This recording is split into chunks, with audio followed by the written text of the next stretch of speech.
Hey everyone, Richard Metalfan here, bringing you guys an old school album review, putting off my Metallica Star review.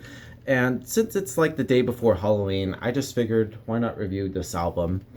And and this is pretty much one of my favorite artists of all time. And if you can see below the title, today we're going to be looking into the first King Diamond album, Fatal Portrait, which was released in 1986. Now, King Diamond definitely doesn't need an introduction.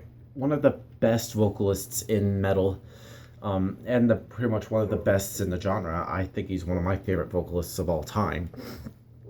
And yeah, I mean, when I first heard King Diamond but years ago, I was like, holy shit. I was like, what is this? I mean, just like, I think he's a really talented vocalist. Like, he has like a diverse vocal range from going from like high falsetto type vocals to like kind of like lower, kind of creepy-ish vocals. I don't know how to describe it, but yeah.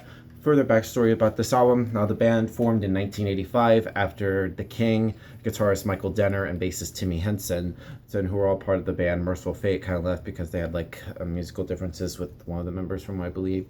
And so they decided to keep going under the name King Diamond, which is the vocalist's name. And then so they recruited drummer Mikkey Dee, who was also a part of Motorhead, and Andy LaRocque, who at a later point was also played in Death for a little bit, but at a later point. But anyway, and before this album was recorded in 1985, they released like a debut single called "No Presents for Christmas," which is kind of like a creepy Christmas tune, which I'll talk about that song a little bit later in the review, since it's also on the remastered version, which I also have.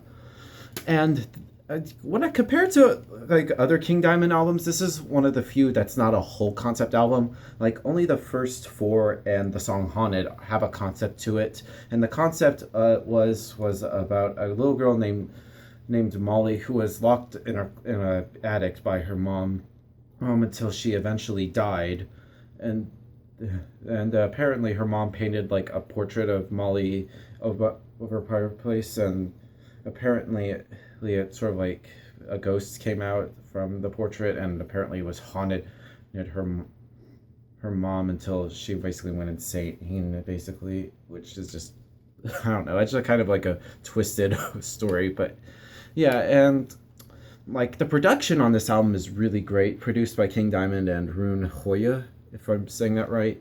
The guitar tone is just really thick and crunchy. Bass playing is pretty audible. The drumming is really great. And King Diamond's vocals is, you could tell he's sort of developing it. I know some people like it and some people think he's doing good, but I feel like his vocals could do a little bit better. That's just me. Without further ado, let's dive into this track by track. Now, the album opens up with The Candle, which kind of starts off with a very creepy piano intro, but then it just follows by a really sick riff, and I think it's a great song, a great way to open up this album. And it has a really some good guitar solo in there, and then it has like an amazing guitar solo that just shredded my face off. The Jonah starts off very epic, and it has a really great killer guitar solo in the middle, and this song is just littered with killer solos on this song. I just love it a lot. The Portrait, and I just really love, like I said with the Jonah, like, and with this album, is that like some really great solos. I like the intro. It starts off with a guitar solo, and but I feel like the song kind of like ends a bit abruptly. Yeah, I feel like that's just my one little nitpick about that song. Dressed in White, which, I mean, it kind of has a little bit of a creepy laugh to it. It's one of the creepier songs. I feel like King Diamond's vocals on this song are a little weak, but that doesn't mean that he's terrible. I just think it's okay. I mean, I don't know what to say. Then we get to Karen.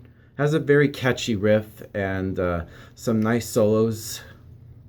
Lurking in the Dark has a really killer intro when they're in a chair. I love that. And then we get to Halloween, which is just a kick-ass song, and it pretty much feels like Halloween when I listen to it. It has a very creepy type of vibe to it. I love it. And then the album closes with Haunted, which starts off with a really great intro, and I think it's a good way to end this album. Now, of course, if you get the remastered 1997 version, it comes with two bonus tracks. The first bonus track is No Presents for Christmas, which is like pretty much a Christmas song, but kind of more twisted and morbid and creepy. And I like the song a lot. I think it's one of my favorite Christmas songs, but I think it's one of King's best songs, I should say. I really think he should play the song live more. When I saw him back in November, he didn't play this song, but whatever. Then we get to The Lake, which really shows off King Diamond's voice. I mean, I love his voice. I mean, the dude's like 60 years old now, and he could still pull it off live as he did like 30 years ago. Now, overall, Fatal Portrait by King Diamond is a great debut and a start of a new career for a fairly new band around that time, 30 years ago. So if I were to give this album a score, I'd probably give this an 8.5 or a 9 out of 10. It's a solid debut, or a great debut in my opinion.